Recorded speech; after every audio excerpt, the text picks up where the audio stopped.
शङ्खं चक्रं जलौकां दधतमृतं घटं चारुदौर्भिश्चतुर्भिः सूक्ष्मं स्वच्छातिरुद्यं शुकपरिविलसनं मौलिमम्बोजनेत्रं कालाम्बोद्योज्ज्वलाङ्गं कटितटविलसश्च चारुपीताम्बराढ्यं वन्दे धन्वन्तरिं तव निखिलगदमिव प्रौढदावाग्निलीलम्।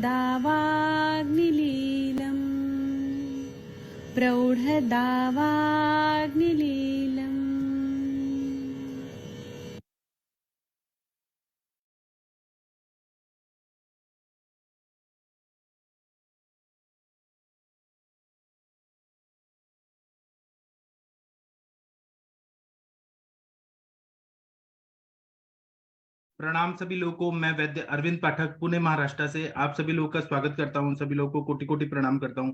मैं आज एक बहुत ही महत्वपूर्ण विषय के बारे में बताना चाहता हूं कि हमारे पास सोरियासिस के या एक कुष्ठ के बहुत सारे पेशेंट आते हैं, तो हम लोगों को कुछ अलग तरह से एक ऐसा इलाज करना चाहिए ताकि हमारा पेशेंट जो है वह जल्दी भी ठीक हो और मतलब हमारा जो ट्रीटमेंट है वो एकदम परफेक्ट हो। तो इसी को ध्यान में रखते हुए मैं आप लोगों को, क्योंकि आजकल स्किन के बहुत सारे पेशेंट आ रहे हैं, तो हमें किस तरह से उनको सोचना चाहिए, कुछ अलग है क्या मतलब आयुर्वेद में, क्योंकि एक एक की सेम सेम हम फॉर्मूला यूज करते हैं, तो कुछ तो अलग देना चाहिए हमें पेशेंट को। और जो अनुभविक विचार होते हैं ना कभी भी, वो बहुत अच्छा काम करते हैं। तो मैं आज आप लोगों को ऐसे ही एक कुष्ठ के बारे में कुछ अनुभविक चिकित्सा बताऊंगा, जो आप लोगों को मतलब प्रैक्टिस को, एक तो वो बीमारी को समझने के लिए और चिकित्सा करने में आसानी हो। तो यही ध्यान में रखते हुए मैं आप लोगों को सामने प्रस्तुत करता हूँ। और दूसरा बात है कि आप लोग भी अपना अपना अनुभव ये बता सकते हैं। आप लोग अपने अपने मतलब जो जहां से सीखे हैं देखे हैं, तो आप लोग शेयर कर सकते हैं, क्योंकि ये प्लेटफॉर्म जो है यहाँ पर हर तरह का जो भी हम लोग डिस्कशन करते हैं वह कहीं ना कहीं वैद्य लोगों को बहुत ज्यादा काम आता है। तो आप लोग देखिए, आपके स्क्रीन पे दिख रहे हैं एक कुछ के ऐसे पेशेंट हमारे पास पेशेंट आते हैं, तो इसको सोरियासिस भी बोल सकते हैं। तो मैं जो बताऊंगा वो आप लोग ध्यान से सुनिए, फिर आप लोग भी अपने अपने अनुभविक योग बताइए। मैं जो बता रहा हूँ ये जो मैं यशस्वी चिकित्सा नाम का ग्रंथ है ना, उससे मैं बता रहा हूँ आज। तो यहाँ पर एक स्त्री रुग्णा थी, और ये मतलब ये स्क्रीन पे कुछ और दिख रहा है, लेकिन मैं जो बता रहा हूँ वो सुनिए। तो स्त्री रुग्णा थी, 5 साल की बच्ची थी। वह रोगी के रूप में चिकित्सा के लिए आई। तो उसके पूरे हाथों में जो थाई रीजन है, शक्ति एरिया, पृष्ठ में, उदर में, उर में गोल गोल वर्तुलाकार जिस तरह से ये दिख रहा है, सेम ऐसे ही गोल गोल गोल गोल उसको ना ये ऐसे मोटे मोटे, जिस तरह से मक्खी ने काट दिया है, मधुमक्खी ने काट दिया, ऐसे स्केल जैसे बड़े बड़े रैशेस थे उसके बॉडी पे। और ये जो चकदल, ये जो है ना रैशेस, ये बहुत स्थिर थे, और इसमें बहुत खुजली था, कंडू था बहुत ज्यादा। और ये रैशेस जो थे ना उसमें रुक्षता, ड्राइनेस बहुत ज्यादा था। और जब उसने स्पर्श किया ना तो ऐसा पता चल रहा था कि वो अंदर से वो निकल रहा था, मतलब ऊपर से निकल रहा था। जिस तरह से मैं दिखा रहा हूँ आप लोग के स्क्रीन पे दिख रहा है, सेम इसी तरह का वो पेशेंट का भी सेम टू सेम इसी तरह से खपली निकलता था, मतलब ऊपर का स्किन निकलता था। और आप लोगों ने भी ऐसे देखे हैं पेशेंट, जब सोरियासिस के पेशेंट आते हैं जिसमें कंडू होता है और ऊपर का रैशेस आने से वो रुक्षता बहुत ज्यादा बढ़ जाती है, और विवरणता भी था, और त्वचा में पसीना भी नहीं आता था, स्वेद प्रवृत्ति नहीं थी बिल्कुल भी। और क्या है कि वो 5 महीने से उसको तकलीफ दे रहा था। तो बहुत और कुलज इतिहास देखा गया तो ऐसा पता चला कि उनके दादाजी को, बच्ची के दादाजी को भी था ये, और उनके पहले पूर्वजों में भी बहुत सारे लोगों को ये आ रहा था, आनुवांशिक रूप से था। और व्यवहारणता जो थी वो स्किन पे बहुत थी, मतलब ऐसे स्किन का जैसे गोल गोल गोल गोल दिख रहा है ना, वैसे ही था। इसमें कंडू बहुत ज्यादा था, व्यवहारणता थी, और व्याप्ति बहुत ज्यादा फैल रही थी, बहुत ज्यादा हो रही थी 5 साल की बच्ची को। अब उसने अपथ्य क्या किया, वो भी बहुत ध्यान से सुनने वाली बात है। तो बच्ची जो थी ना, वो क्या करती थी कि मधुर और लवण वो चीजें खाती थी, जैसे कि दूध और चावल और नमक, ये खा रही थी विरुद्धन। मिक्स फ्रूट सैलेड खा रही थी, मतलब सारे फ्रूट्स को कट करो और उसको खाओ। फिर उसके बाद में मिक्स फ्रूट सैलेड के साथ में वो पापड़ खाती थी, मतलब वो क्षार का सेवन होता था। पापड़ में क्षार डाला जाता है कि उसका टिकाऊपना बढ़े रहे। उसी तरह से वो दूध भात, दूध और चावल और अचार खाती थी, उसको बहुत पसंद था दूध चावल और अचार। उसी तरह से दाल चावल और दूध, ऐसे वो खाती थी। जो चीज हमारे सर्व सामान्य जनता को मालूम ही नहीं है, विरुद्ध होता है ये चीज, वो खाती थी। तो इसकी वजह से अभी वो दूध के साथ, अब 5 साल की बच्ची है, दूध खा रही है, दूध चावल और पापड़ और दूध चावल और अचार, दूध चावल और दाल, ऐसे सब खा रही है ना, तो उसका कफ और वात इसका आधिक्य समझ आया। क्योंकि कंडू भी बहुत जाता था, रुक्षता थी, जैसे स्क्रीन में दिख रहा है, तो ड्राइनेस भी था उसको, और कंडू युक्त वृत्त थे उसके, और किरण स्पर्श ऐसा था, तो इसलिए इसको किटिप कुष्ठ बोले। क्योंकि किटिप कोष्ठ में ऐसा बोला है कि अस्वेदनम मत्स्य शक्लोपमम, मतलब जो मछली का जो स्केल्स होता है, मत्स्य शक्लोपमम ऐसा था उस अस्वेदनम। तो उनके जो फ्रेंड लोग थे वैद्य के, वो बोल रहे किटिप कुष्ठ है, कुछ बोले एक कुष्ठ है, ठीक है, जो भी था सोरियासिस ऐसे डायग्नोस हुआ। मॉडर्न के डायग्नोसिस है, लेकिन मॉडर्न में इसका इलाज नहीं है, वो ऑटोइम्यून डिजीज बोल के बहुत सारे दवाइयां दी, लेकिन फायदा नहीं हुआ। तो जो वैद्य के पास आई तो उन्होंने कहा कि हम इसको त्वचा विकार करके, और हर त्वचा विकार में शोधन करना बहुत जरूरी है। लेकिन ये बच्ची छोटी है, तो हम इसको शोधन देंगे तो वमन और विरेचन कैसे देंगे? तो इसको ऐसा सोचा गया कि मल प्रवृत्ति रोज हो, इसलिए विरेचन का ही प्रयोग करेंगे।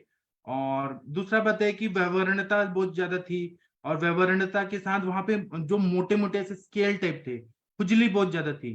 तो और कफाधिक्य का विचार करके ऐसा सोचा कि आरोग्यवर्धनी वटी 400 मिलीग्राम का एक गोली सुबह, दोपहर और शाम को देंगे। और वो भी जो देंगे ना, वो खाने के पहले सुबह देंगे, दोपहर में खाने के पहले देंगे, और रात में खाने के बाद देंगे। नहीं, फिर से मैं बोलता हूँ, सुबह खाने के पहले, दोपहर और रात को खाने के बाद देना है। सुबह इसलिए खाने के पहले बोला, और वो भी रसायन काल में दिया, क्योंकि कुष्ठ रोगाधिकार में आरोग्यवर्धनी बताया। तो ऐसा सोचा कि रसायन काल में आरोग्यवर्धनी सुबह देना है, दोपहर और रात में खाने के बाद व्यानोदान काल में देना है, क्योंकि यहाँ पे व्यान वायु की भी दृष्टि है, सर्व शरीर व्यापी व्यान वायु है और उदान, तो इसलिए व्यानोदान काल में दोपहर और रात को दिया। अब क्या सोचा कि हर कुष्ठ रोग में कृमि नाशक चिकित्सा करना बहुत जरूरी है। और ये बच्ची में दूध का सेवन बहुत ज्यादा हो रहा है, दूध भात, दूध अचार, दूध पापड़, मिक्स फ्रूट सैलेड और दूध भात, मतलब दूध के वजह से इसको कहीं ना कहीं कृमि है, इसलिए कृमि कुठार रस 125 मिलीग्राम की 2-2 गोली सुबह शाम दिया गया। और उसके साथ में महामंजिष्टाधिक्वात 2-2 चम्मच सुबह शाम दिया गया। और बाह्य उपचार के लिए महामरीचादि तेल दिया, क्योंकि महामरीचादि तेल वात कफत संप्राप्ति के लिए सबसे अच्छा है। और बच्ची को कंडू भी था बहुत ज्यादा, खुजली बहुत ज्यादा हो रहा था। फिर क्या हुआ कि बच्ची ना 7 दिन के बाद आई, जब ये शुरू हुआ तो, और रोज पेट साफ करने का एक दवाई देना है, तो गंधर्व की या कुछ ऐसे दे दिया गया, एरंड तेल दे दिया गया, तो उसका रोज पेट साफ हो, बस इतना ध्यान में रखा गया। 7 दिन के बाद आरोग्यवर्धनी वटी और कृमि कुठार रस और महामंजिष्टाधिक्वात, महामरीचादि तेल और रोज का पेट साफ होना, और अपथ्य पूरी तरह से बंद करने से 7 दिन में उसके सारे रुक्षता जो थी वह पूरी तरह से कम होने लगा उसको। और फिर 15 दिन का फिर उसको फॉलोअप के लिए भेज दिया गया, मतलब दवाई दे दिया गया, फिर फॉलोअप के लिए बुलाया गया। तो फिर क्या हुआ कि वह फिर 1 महीने बाद आई, मतलब टोटल 1 महीने का कोर्स हो गया, तो फिर कृमि कुठार रस बंद कर दिया गया। फिर क्या किया गया, और इसमें बहुत पेशेंट को फायदा हो गया। फिर उसको थोड़ा सा ट्रीटमेंट चेंज करके दिया गया। जैसे आरोग्यवर्धिनी वटी 400 मिलीग्राम सुबह भूखे पेट दिया, रसायन काल में, दोपहर में खाने के बाद एक गोली, और रात को खाने के बाद, मतलब 400 ml की गोली दिया गया, जो बड़ी गोली आती है आरोग्यवर्धिनी की वो। रस माणिक्य कुछ ऐसे पुड़ी बनाया गया, रस माणिक्य 50 मिलीग्राम प्लस खदीर चूर्ण 500 मिलीग्राम, इसका पुड़ी बना के एक पुड़ी का 2 भाग करना है, सुबह और शाम ऐसे लेने के लिए बोला गया। और सुबह खाने के पहले, नाश्ता के पहले दिया गया, और दोपहर में खाने के बाद, और महामंजिष्ठादिक्वाद 2-2 चम्मच सुबह शाम दिया गया। ऐसा जब किया गया ना, तो फिर ऐसा 3 महीने के बाद फॉलोअप लिया गया, तो उसका पूरी तरह से ये केवल आरोग्यवर्धिनी वटी, महामंजिष्ठादिक्वाद, खदीर चूर्ण और रस माणिक्य, इससे पूरी तरह से वो क्लियर हो गया सारा चीज। और कंडू एकदम ठीक हो गया, जो त्वचा में वर्णता था वह पूरी तरह से ठीक हो गया, थोड़ा थोड़ा सा चिन्ह रह गया, और वह भी जब ट्रीटमेंट बंद कर दिया गया तो पूरी तरह से वो अपने आप ठीक हो गया। फिर क्या किया गया कि अब जब केवल दाग दाग रह गए, तो फिर 1 साल तक वो ट्रीटमेंट शुरू किया गया, उसके बाद ये बंद कर दिया गया। तो फिर ना मतलब अभी उसके बच्चे के दादाजी आते हैं तो बोलते हैं कि अभी भी उसका मतलब स्किन का प्रॉब्लम फिर से नहीं हुआ, और सोरियासिस पूरी तरह से ये ठीक हो गया है। तो ऐसा अनुभव ये दिया गया है। और जो ये वैद्य जी हैं, इन्होंने 1992 में लिखा, और यह जो मुंबई में डीवाई पाटिल कॉलेज है, जहाँ पे कंचन मैम ने एडमिशन लिया है, उसके वो प्रिंसिपल सर रह चुके हैं, वैद्य नितिन कामत सर। तो इनका जो लेख है ना, यह मैं आप लोगों को अभी पीडीएफ शेयर कर दूंगा, जो आप लोगों को भी काम आएगा। आप लोग अब बताइए, ये मराठी में है लेकिन मैंने जो बताने का कोशिश किया कि आप लोगों को समझ है। अब आप लोग बताइए, आप लोगों ने ऐसे केसेस सॉल्व किए हैं क्या? अखिलेश तिवारी जी, आप कुछ बताएंगे? जी सर, प्रणाम सर। हाँ, नाम बहुत बताइए। बढ़िया है सर। स्किन का जो प्रॉब्लम है, तो कोई भी पेशेंट आता है तो आयुर्वेदिक चिकित्सक के पास बहुत ही आशा लेके आता है, जी क्योंकि वो जानता है कि स्किन की प्रॉब्लम जब सही होगा तो आयुर्वेद से ही सही होने वाला है। और डेफिनेटली एक आयुर्वेदिक चिकित्सक के पास एक चैलेंजिंग केसेस रहता है। दूसरा नंबर बात क्या है सर कि यहाँ पर लोग, जो अभी आप बोले ना, कॉमन आदमी पथ्य अपथ्य को नहीं समझता है। अभी हम बता रहे हैं, एक बार उस पर चर्चा भी हुई थी कि एक 70 से एभव के ही फीमेल पेशेंट थी, तो उनको इसी तरह की सर खुजली होती थी, बहुत सारा ट्रीटमेंट कराए। तो जब मेरे पास आए तो खुजली के लिए आरोग्यवर्धिनी वटी तो सभी वैद्य के लिए कॉमन ही होता है, सब कोई देता ही है, तो उसमें दिए। और जो भी मंजिष्टादी वगैरह और रसमानी की ये सब बना के पुड़िया दिए थे सर, 15-20 दिन में ही ठीक हो गया था। लेकिन बाद में फिर होने लगा, तो फिर उनका जब हम हेतु देखे तो उनका क्या था कि दूध रोटी खाना और सब्जी। तो हम कितना भी समझाए कि नमक के साथ दूध का कोई भी चीज नहीं लेना है आपको, लेकिन वो मानने के लिए तैयार नहीं कि दूध नहीं खाएंगे तो कमजोर हो जाएंगे, कि उसके जगह पे मूंग का दाल खाइए, आप रात को सिर्फ दूध लीजिए। और खुजली होती थी तो फिर हो गया सर, वो छोड़ने के लिए तैयार नहीं थे। तो स्किन की कोई भी प्रॉब्लम है ना सर, आयुर्वेद में ही सही होने वाला है। और तो दूसरे जगह सप्रेस हो जाता है थोड़ी देर के लिए, सिम्टोमेटिक मतलब रिलीफ मिलेगा, लेकिन कंप्लीट ठीक नहीं होता है। लेकिन जो पेशेंट ये समझता है कि हाँ इस चीज खाने से हमको प्रॉब्लम हो रही है और वो चीज को छोड़ देता है, तो डेफिनेटली सही होता है सर। जी सर। और मुझे ये बोलना है कि अपना जो आयुर्वेद में विरुद्ध आहार का जो संकल्पना जी बताया जी है चरक संहिता में, आप्त जी वचन, जी। वो कितना महत्वपूर्ण है कि सतयुग से लेके कलयुग तक वो हाँ, जो शब्द है वो कभी अलग नहीं हो सकते। मतलब वो साइंस जो है, विरुद्ध अन्न नहीं खाना है, कितना रक्त दुष्टि करता है, कितना मांस दुष्टि करता है, कितना रस रक्त सब सारे स्त्रोत से दुष्ट करता है। और ऐसा बोला है, विरुद्ध अन्न खाने से षंडत्व भी आता है, इनफर्टिलिटी तक वो जाता है, अंधत्व भी आता है, आंखों का भी प्रॉब्लम होता है। इतना संकल्पना आयुर्वेद में बोला है, जो दूसरा पैथी में बोला ही नहीं है ये सब चीज। सर कॉमन, जब आप हिस्ट्री लेंगे ना, अब उनके भूख के बारे में पूछेंगे तो वो लोग सही बताते भी नहीं, बोलते नहीं नहीं भूख से संबंधित हमको कोई दिक्कत नहीं है, आप हमको ये ट्रीटमेंट बताइए इसका क्या करिएगा। तो हम लोग जितना पेशेंट के ऊपर टाइम देते हैं और कोशिश करते हैं कि इसका हेतु कहाँ से शुरू हुआ वो चीज को फाइंड आउट करना, लेकिन जो पेशेंट हमको इस चीज में सहयोग करता है, कॉपरेशन करता है, वो डेफिनेटली सही होके जाता है। लेकिन जो इस चीज को नहीं मानते हैं कि नहीं सब कुछ खाएंगे भी और दवा से ठीक होंगे, तो वो तो बार बार उनको ट्रीटमेंट लेना ही पड़ता है। उनका एक और था हेतु, मैंने पहले उनको तो बंद कराया कि दूध के साथ जो रोटी खाती थी वो आटे में नमक डाल के बनता था उनको, तो ये तो बंद कर दिए, लेकिन दूध रोटी जो खा रही थी उसके साथ फिर सब्जी भी खाती थी, तो वो तो वही हो गया सर, नमक के साथ तो दूध का आ ही रहा है, तो ये और बंद करने के लिए तैयार नहीं। और न साथ में न खाएं, लेकिन आगे पीछे भी नहीं होना चाहिए। कल मैंने देखा, जी मैं भारतीय विद्यापीठ गया था, तो मैंने देखा जी कि जी कुछ लोग वड़ा पाव खा रहे थे।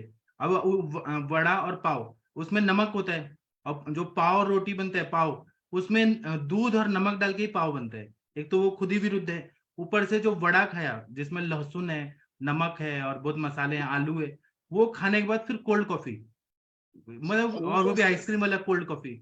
वड़ा अभी पाव तो खाओ और सर, कोल्ड कॉफी, ये क्या है? जी सर, अभी जितने भी होटल में हम लोग को टेस्टी टेस्टी खाना मिलता है वो कोई भी मतलब समझिए तो पथ्यकर नहीं है। हमारा भाई जो है होटल मैनेजमेंट किए हुए है, तो मेरे पास आया तो एक दिन बोला कि भैया पनीर की सब्जी हम खिलाएंगे आपको, तो बोले कि ठीक है बनाओ, तो उसमें उन लोग का दूध दूध रखने का, हम कि बोलो टेस्ट कम ही थोड़ा रखो, लेकिन वो दूध वगैरह मत डालो, तुम पनीर की सब्जी बना रहे हो उसमें दूध डाल के बनाओगे फिर मलाई, तो हमको वैसा टेस्ट नहीं चाहिए। लेकिन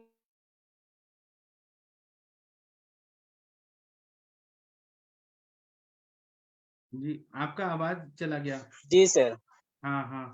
तो ये जो अभी ट्रेंड चला है ना कि कोल्ड कॉफी, दूध दूध का पदार्थ और कोई भी नमक आगे पीछे भी नहीं होना चाहिए। और गर्मी में लोग खा रहे थे, इतना गर्म था, मतलब, तो पहले वड़ा पाव खाने का, या कचौड़ी खाना है, उसमें टोमेटो सॉस डालना है, जो समोसा चाट होता है उसमें टोमेटो सॉस डाल के खाना है, उसके बाद में कोल्ड कॉफी पीना है, क्योंकि गर्मी हो रही है बहुत ज्यादा।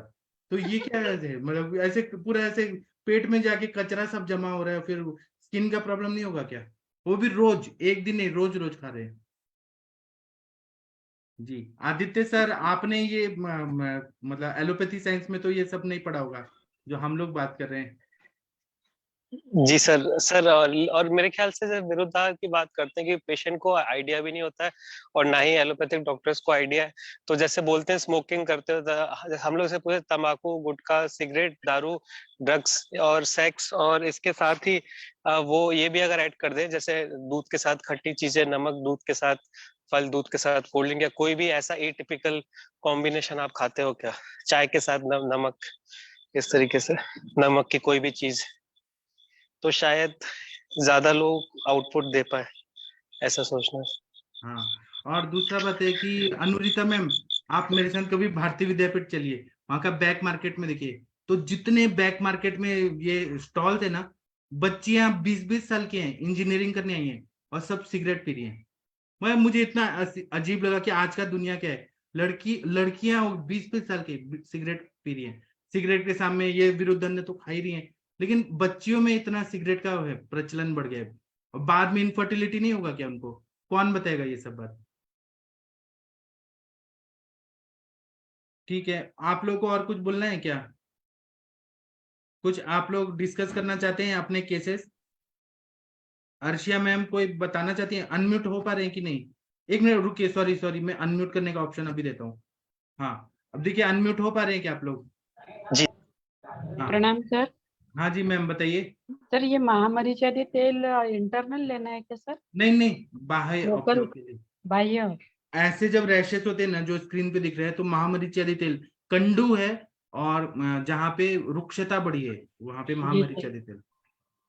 जी जब पित्तजन्य संप्राप्ति है तो महामरीचादी तेल नहीं होता, फिर वहां पे चंदनादि तेल वो रहता है। जी sir, thank you sir sir जो मेरी पेशेंट थी ना विरेचन वाली, जिससे मैं पूछ रही थी, हाँ। तो उसका विरेचन कराने के बाद पूरा रेडनेस चला गया था, ऐसा ही हो गया था उसका भी। मैंने अभी उसको, तो मेरे पास वो क्रीम पड़ी हुई थी, तो मैंने उसको लगाया है, तो आवाज आएगी, फिर देखती हूँ कैसा है। जी सेम यही था उसका। जी। मंदाकिनी मैम लिख रही है कि मुंह में पानी आ रहा है, बस कीजिए। मुंह में पानी आ रहा है, लेकिन वो स्किन बाद में कितना खराब करता है। नहीं तो वो ठीक है कि आप इतने प्यार से बोले थे ये मैंने कहा अरे बस भाई। और अनुरिता मैम, आप सुन रही हैं क्या? कल यस सर, आपसे एक्चुअली अनम्यूट नहीं हो पा रहे थे। भारतीय विद्यापीठ का जो बैक मार्केट है, वहां पे आप सर देखिए, भारतीय विद्यापीठ क्या सब जगह पे वही है सर। आप अपने चंदानगर की भी तो चौपाटियाँ देखिए ना।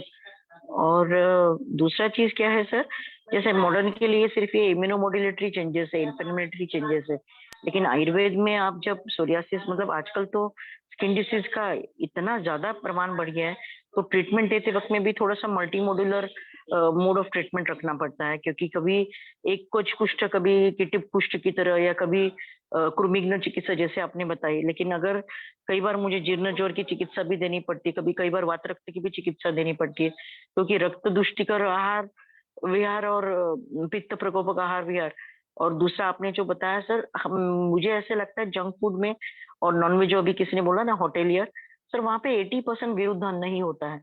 विदाउट दही उनका कोई नॉनवेज नहीं बनता है, without milk and milk entities उनकी कोई ग्रेवी नहीं बनती है। दूसरा चीज, उनके जितने भी ये स्टेल रहते हैं, फ्रोजन मसाले और ये रहते हैं, तो इसकी वजह से भले ही वो, और फ्रिज की रखी हुई 24 घंटे से ज्यादा रखी हुई चीज ये अंदर जाने के बाद में अभिसंधि ही प्रूव होती है, स्रावी और क्लेश जन्य संप्राप्ति ही निर्माण करती है। इस वजह से कितना भी आपको सोरियासिस का अच्छा रिजल्ट मिले, तो मुझे देखा गया कि रसायन चिकित्सा बहुत अच्छे से देनी पड़ती है ताकि उसको रिवर्सल ना बैठे।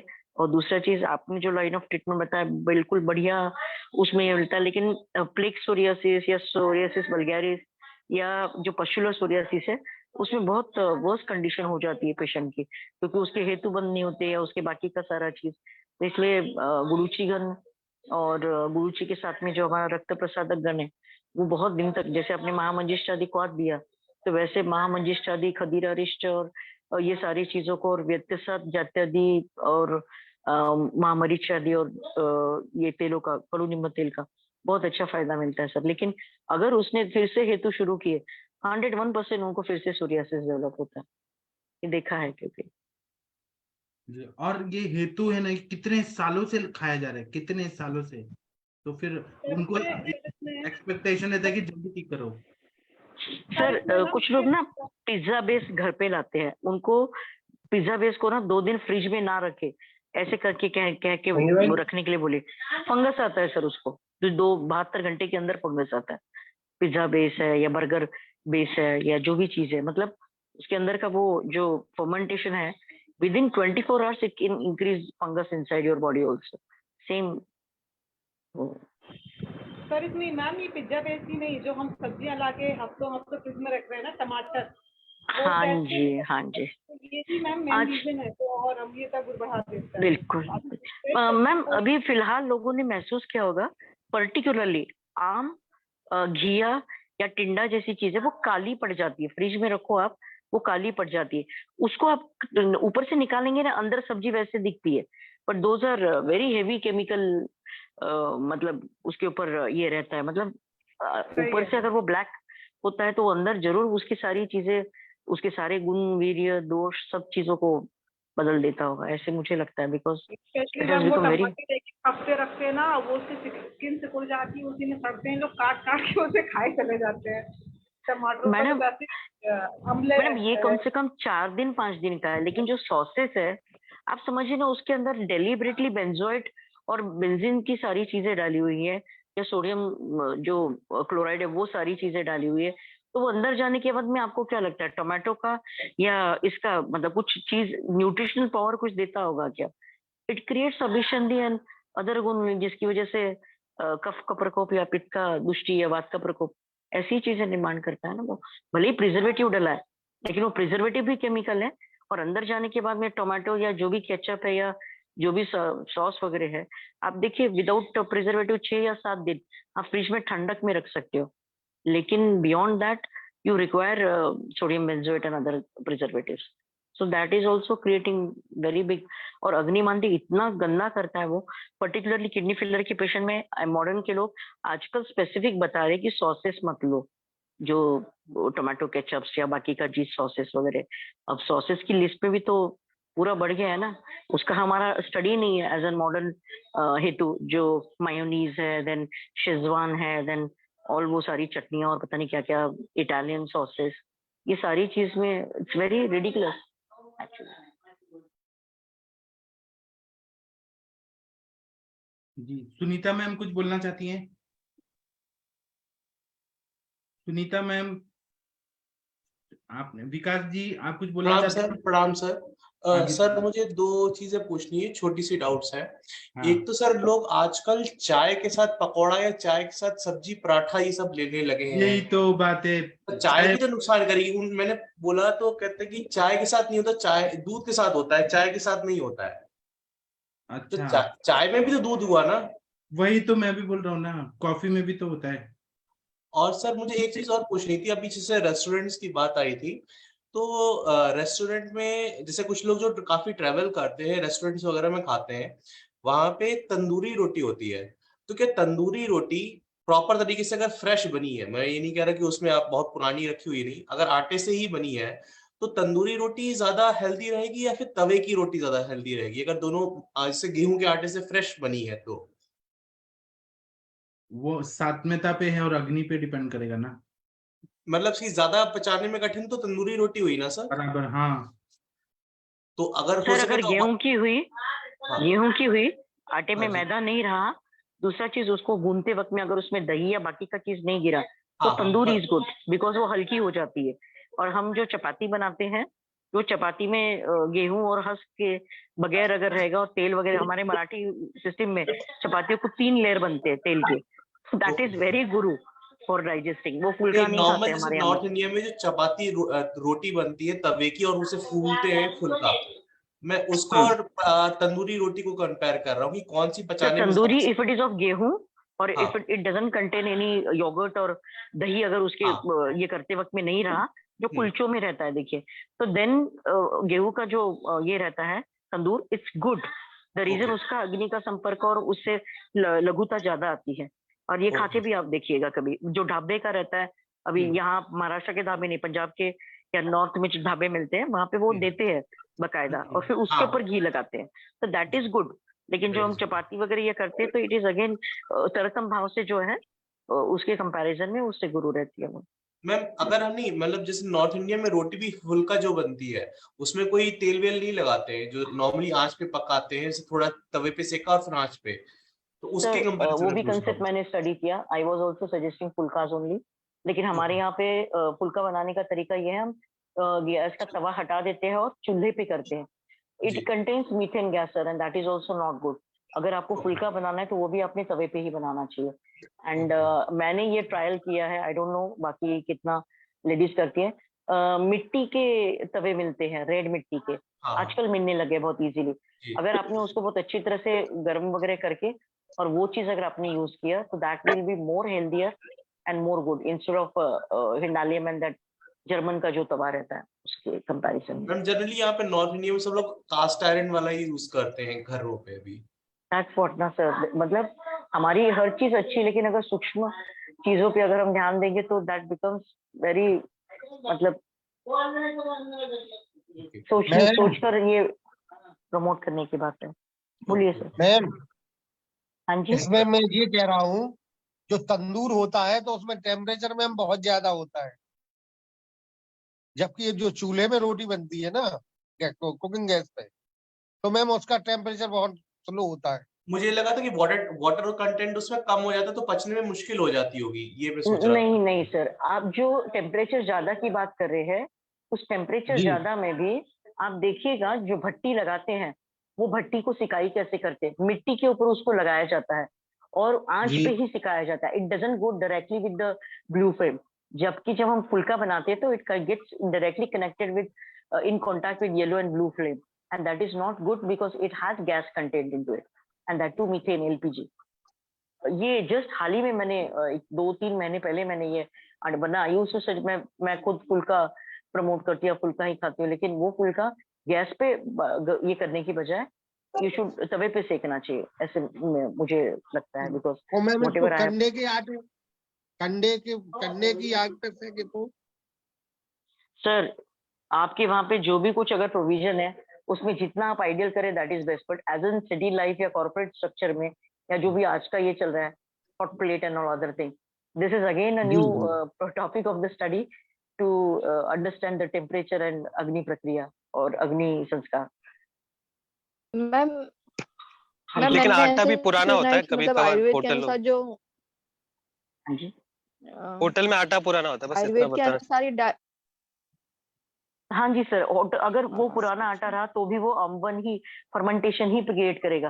देखिए कि जो सबसे ज्यादा फूलती है ना रोटियां, इट कंटेन्स फर्मेंटेड, मतलब उसको ये किया जाता है, रखा जाता है 10-12 घंटे, वही ज्यादा फूलती है और मोटी होती है। आप चपाती कोई करके देखिए, वो ज्यादा मोटी नहीं होगी। बराबर बोला आपने। Yes ma'am. अर्शिया मैम क्या बोल रही थी? हाँ मैम। अर्शिया मैम शायद नेटवर्क का प्रॉब्लम हो गया। ठीक है, अभी हमने हाँ हाँ बोलिए बोलिए मैम। सर, मैंने ऐसे सुना है कि आयुर्वेद के अनुसार जो डायरेक्ट हीटिंग वाली चीजें है ना, वो अवॉइड करनी चाहिए। जो हम डायरेक्ट सेकते हैं, डायरेक्ट ये करते हैं वो।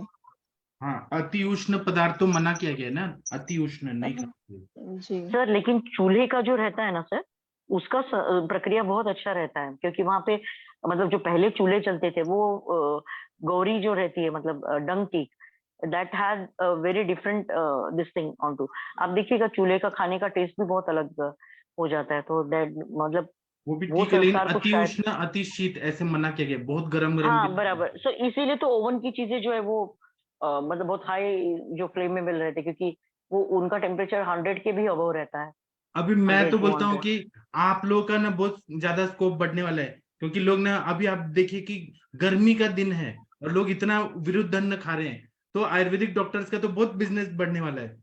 आप लोग के लिए बहुत ऐसा स्कोप है स्किन डिजीजेज में। आप लोग बस आयुर्वेद को पढ़िए और देखिए कितना पेशेंट आते हैं आप लोगों के पास। Yes sir.